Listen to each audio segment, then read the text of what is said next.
Thank you for tuning in to another great video by Destiny. Over the years, Margaret Lomas has answered hundreds of viewer questions about many aspects of property investing. Here's one of them. Hi Margaret, I'm about to purchase my first investment property and I'm considering Gladstone as a starting point. I'm based in Sydney and I want to know how I can effectively manage not viewing the property prior to purchasing it. What steps should I take to ensure that the property is in sound condition and in a decent part of town? Are there any other points that I need to note about purchasing interstate? I always find it interesting that when people ask me about buying in an area that they don't know, they need to be reassured that they're buying in the nicer part of town. It's really important from the outset to understand that this is an investment, and unless you represent the exact demographics of the area where you're going to be buying, then you can't really know whether the features that you'd seek in a property are also the same as those that people in your tenant pool will seek.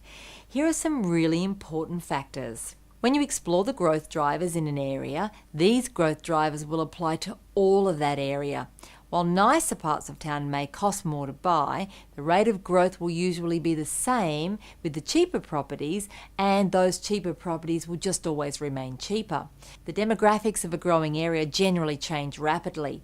An area formerly undesirable can quickly turn into a desirable part of town.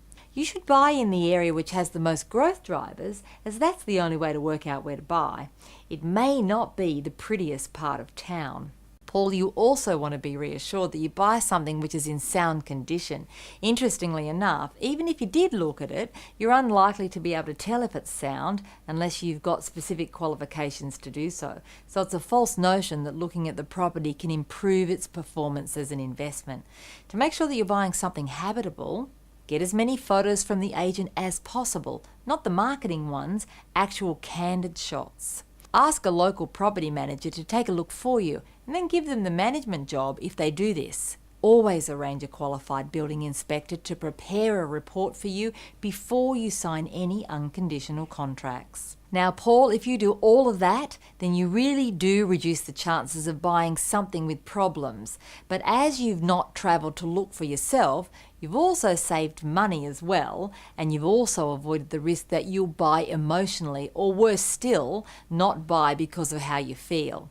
You don't have to love the area that you're about to invest in, it just has to have all of the growth drivers. Thank you for watching this great video by Margaret Lomas of Destiny Financial Solutions. Destiny has been helping investors for more than 20 years. Our fantastic intensive property coaching program will guide you through the property investing maze and ensure you acquire a great property portfolio faster than you can imagine. To find out more or to have a free no obligation consultation, call now on 1300 693 378 or visit our website destiny.com.au.